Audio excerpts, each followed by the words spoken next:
Hello friends, आप सभी लोगों का आपके अपने यूट्यूब चैनल में बहुत बहुत स्वागत है। मोस्ट वेलकम है। आज हम लेकर आए हैं 16 दिवसीय महालक्ष्मी व्रत कथा लेकर आए। संपूर्ण व्रत कथा चोल देवी एवं चिल्ल देवी की संपूर्ण व्रत कथा हम लेकर आए। यह व्रत भादों सुदी अष्टमी से प्रारंभ होकर 16 दिन तक अष्टमी तक चलता है। प्रथम अष्टमी के दिन प्रातः पूजन स्नान कर महालक्ष्मी जी की प्रतिमा को शुद्ध जल से नहलाकर चौकी पर सभी पूजन सामग्री रखें एवं स्वयं स्नान कर पूजन करें, भोग लगावें और ध्यानपूर्वक कथा पढ़ें और सुने। एक समय की बात है कि महाराज युधिष्ठिर भगवान श्री कृष्ण से बोले कि हे प्रभु, कुछ विचार करके कोई ऐसा व्रत बताइए जिसके करने से कुछ लाभ हो तथा अन्य छूटे हुए राज आदि को पुनः प्राप्त कर सकूं और पुत्र, आयु एवं समस्त ऐश्वर्य आदि को देने वाला हो। उत्तर में भगवान कृष्ण जी बोले कि हे युधिष्ठिर, सतयुग के प्रारंभ में जब दैत्य लोग स्वर्ग को घेरे हुए थे और देवताओं को अत्यंत दुख देने लगे थे, तब इस दशा को देखकर देवराज इंद्र से भी यही युक्ति मुनि श्रेष्ठ नारद जी से यही कही थी। देवराज इंद्र के ऐसे वचन सुनकर नारद जी ने एक कथा सुनाई थी। वह इस प्रकार है। नारद जी बोले, हे देवराज, प्राचीन काल में एक सुंदर नगर था जिसकी भूमि रत्नागर्वा नाम से प्रचलित थी। वहाँ के पर्वत रत्नों से परिपूर्ण थे, जहाँ रमणियों के रूप कटाक्ष स्वरों के मंथन से तीनों लोगों को बस में कर लेता था। जहाँ धर्म, अधर्म, कर्म और मोक्ष की उत्पत्ति होती है। वह नगर सुंदरता में संसार के लिए आभूषण के समान था। उसके मनोहर दृश्य को देखकर शिल्पी विश्वकर्मा भी सर हिलाया झुकाया करते। उस नगर के राजा का नाम विमंगल था। राजा की अति भाग्यहीन स्त्री थी जिसका नाम चिल्ल देवी था। दूसरी महान यशस्विनी स्त्री, दूसरी कीर्ति चोल देवी राजा की प्रमुख पटरानी थी। एक दिन राजा अपनी परम सुखदायिनी चोल देवी के साथ महल की अटारी पर बैठे थे। वहां से उन्होंने एक अत्यंत सुंदर और रमणीक स्थान को देखा। इस स्थान की सुंदरता को निहारते हुए दशाओं में अलौकिक करता हुआ रानी चोल देवी से बोला कि हे चंचल नयनों वाली, तुम्हारे लिए इस सुंदर स्थान पर अपनी सुंदरता को लजाने वाला एक बाग लगवाऊंगा। चोल देवी के कहने पर राजा ने उस स्थान पर एक बगीचा लगवा दिया। जिस समय वह उद्यान नाना प्रकार के वृक्ष लताओं से संपन्न हो फैलने लगा और अनेकानेक पक्षियों के कर्लभ गीत से युक्त हुआ। भाग्यवश एक दिन उस बाग में एक भयंकर बारह ने प्रवेश किया। वह बारह ऐसा विशाल था कि उसकी गगन चुम्बी चोटी मेघ के समान भयंकर कठोर स्वर, चंचल नेत्र तथा विशाल जबड़ों से सूर्य चंद्रमा को दबोचने वाला यह बारह बगीचे को रौंद कर नष्ट करने लगा। श्री कृष्ण जी युधिष्ठिर से बोले, धर्मराज, उस बारह ने कितने उद्यान रक्षकों को मार डाला, कितने दंत प्रहार से वृक्ष उखाड़ कर फेंक दिए और वृक्ष संघर्ष से समूल नष्ट कर दिया। तब बाग के बचे हुए रखवाले अति भयभीत होकर सब हाल राजा के पास आकर कह सुनाया। राजा के नेत्र क्रोध से लाल हो गए और अपने समस्त सिपाहियों को बारह को पकड़ने की आज्ञा दे खुद भी मदमस्त हाथियों के समान बाग की तरफ चल पड़े। अश्वों का विशाल दल वस्त्र रूपी पृथ्वी को रौंदता था। रथों के प्रबल वेग से समस्त पर्वतों को प्रकंपित करता हुआ अपने पैदल सिपाहियों के द्वारा राजा ने घेर लिया तथा अत्यंत गंभीर स्वर में सभी सिपाहियों को अवगत कराया कि जिसके सामने से यह बारह भाग कर दूसरे वन में गया तो उसका सिर शत्रु की भांति काट डालूंगा।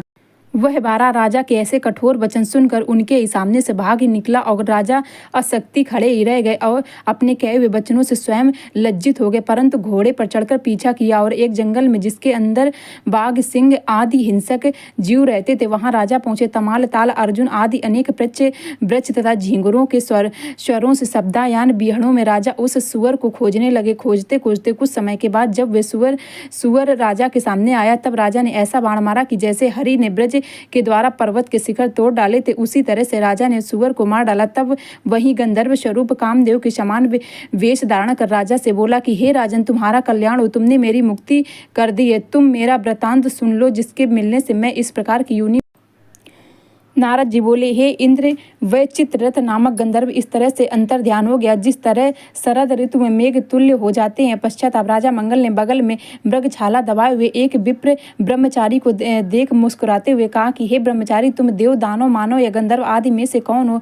हे बटोही, सही बताओ कि तुम किस उद्देश्य से तथा तुम्हारा आगमन कहाँ से हुआ? राजा के वचन सुनकर ब्रह्मचारी आशीर्वाद देकर बोला कि हे राजन, मैं आपके देश में ही उत्पन्न हुआ हूँ तथा आपके साथ ही आया हूँ, अतः मेरे योग्य आज्ञा प्रदान कीजिए। तब राजा ने कहा, हे बटोई, आज से तुम्हारा नूतन है। तुम शीघ्र ही कोई जलाशय देखकर मेरे लिए जल ले आओ। यह वचन सुनकर राजा को विश्राम हेतु बट वृक्ष के तले बैठकर स्वयं घोड़े पर सवार हो तालाब की ओर चला। थोड़ी दूर जाकर देखा समीप ही उत्तम आभूषणों से सुशोभित स्त्रियों के समूह को उसने कथा कहते हुए देखा। उन स्त्रियों के समीप पहुंचकर अति ही नम्र वाणी में कटिबद्ध निवेदन किया कि आप लोग बड़ी श्रद्धा भक्ति से युक्त हो, कौन सी क्रिया कर रही हो, इसके करने से किस फल की प्राप्ति होती और इसकी विधि क्या है, हमें बताएं।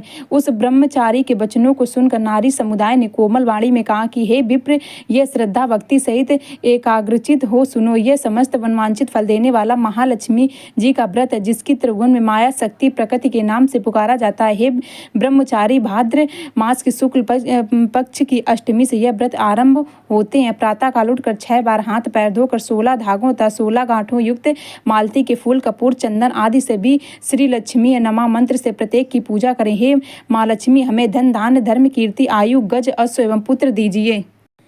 यह कहकर अभिमंत्रित डोरे को पुरुष अपने सीधे हाथ में व स्त्रियां अपने दाहिने हाथ में बांधे और 16 अच्छे चावल हाथ में लेकर एकाग्रचित हो कथा सुने तथा डोरे का पूजन करे। पश्चात प्रातः काल कृष्ण पक्ष की अष्टमी तक प्रतिदिन उसी प्रकार से हाथ पांव मुंह धोकर अक्षत लें, कथा सुने। व कृष्ण पक्ष की अष्टमी को सायंकाल जितेंद्र होकर स्नान कर श्वेत वस्त्रों को धारण कर स्त्री पुरुष पूजा गृह को जाएं और पूजा की तरफ मुंह करके बैठे। श्वेत वस्त्र और अष्टकमल लिखकर इंद्रिय शक्तियों सहित केसर के पत्ते पर लिखे कपूर, चंदन, अगरबत्ती आदि के कर्णिका में लक्ष्मी देवी को लिखे तथा कपूर भांति उत्तम श्वेत कपड़ों को धारण किए हुए माता आभूषणों से शोभित कमल आसन पर बैठी हुई हैं। मुख वाली शरद कालीन चंद्रमा के प्रभा सुंदर एवं नेत्र 4 भुजाओं वाली, जो अपने हाथों में कमल को घुमाती हुई दोनों और शुंड के पावन जल से सिंचित माँ लक्ष्मी के स्वरूप का स्मरण कर कपूर तथा चंदन से चित्र बना माँ लक्ष्मी की पूजा। ऐसा करने से व्रत पूर्ण हो जाता है। स्त्री समुदाय ने कहा कि हे ब्राह्मण, हमने सभी व्रतों में उत्तम व्रत कहा है, जिसके करने से मानव मात्र बिना श्रम के ही मनवांछित फल प्राप्त करता है। हे विप्र, इस व्रत को तुम खुद करो तथा अपने राजा से भी करवाओ। और यह महाव्रत केवल श्रद्धालुओं जनों के समक्ष प्रकट करना, नास्तिकों के सामने कभी ना इस व्रत को प्रकट करना। पश्चात ब्रह्मचारी जी समस्त औरतों को प्रणाम कर घोड़े को कीचड़ से निकाल कर खुद भी जलापान कर राजा के लिए जल कमल पत्तों पर दोना बनाकर जल लेकर राजा के पास गया। सब हाल राजा को सुनाया। पूजन सामग्री एकत्र कर राजा के द्वारा लक्ष्मी जी का व्रत करवाया। उस उत्तम व्रत के प्रभाव से वह राजाओं में श्रेष्ठ माने गए। इसके कारण घोड़े पर चढ़कर अपने नगर को वापस गया। राजा को आते देख अनेक प्रकार के राजा आदि से नगर निवासी हर्षित होकर उत्सव मनाने लगे। ऊंचे आकाश में पताकाओं से सुशोभित सुंदर कलश को स्थापित किया गया। समस्त नगर निवासी विशाल घंटों का तथा कोलाहल में नाच गाना करते दिखाई राजा ब्रह्मचारी के साथ महल में प्रवेश किया। चोल देवी रानी ने राजा के हाथ में बंधे हुए डोरे को देखते ही सक्रिय अपने मन में विचार किया कि ना ही राजा शिकार का बहाना कर अपनी प्रेमिका से भेंट करने गए थे और उस औरत ने अपने सौभाग्य की सिद्धि के लिए राजा के हाथ में डोरा बांध इस विप्र को मुझे देखने के लिए भेजा। ऐसा विचार मन में आते ही चोल देवी गुरुदेव पर कुपित हो उस डोरे को तोड़कर अपने सौभाग्य और सुखों के लिए पृथ्वी पर फेंक दिया। मंत्री आदि से वार्ता राजा ने चोल देवी को तोड़ना न जान सका। दैव युग से उस समय चोल देवी की दूसरी रानी की सेविका वहां मौजूद थी। उसने डोरे को उठाया और नूतन नामक बटु से उसका महत्व जानकर उस सेविका ने अपनी चिल देवी से विधि पूर्वक व्रत करने के लिए आग्रह किया, जिसके अनुसार चिल देवी ने नूतन नामक ब्रह्मचारी को बुलाकर व्रत किया। 1 वर्ष बाद लक्ष्मी पूजन के लिए चिल देवी के भवन में घंटा घड़ियाल संघ की धुन पुनः लक्ष्मी पूजन को स्मरण कर राजा ने सुन बटु से चिल देवी की सारी कथा सुनाई, जिसे सुनकर राजा मंगल चोल देवी पर कुपित हो बोला कि आज मैं चिल देवी के भवन में लक्ष्मी जी का पूजन करूंगा। ऐसा कहकर कि राजा बटू की बाह पकड़कर चिल देवी के भवन में गया। इधर लक्ष्मी जी वृद्धा का रूप धारण कर परीक्षा लेने हेतु चिल देवी, मैं तुम्हारी आराधना से प्रसन्न हूँ, अतः तुम अपनी इच्छा अनुसार वर मांगो। तो चिल देवी ने कहा कि देवी, मुझे यह वर दीजिए कि जो प्राणी मात्र इस पूजा को करे उसके भवन में उस समय तक निवास करें जब तक सूर्य चंद्रमा विराजमान है, और यह व्रत कथा आज से संसार में प्रसिद्ध होवे और आपकी भक्ति मेरे हृदय में सदैव बनी।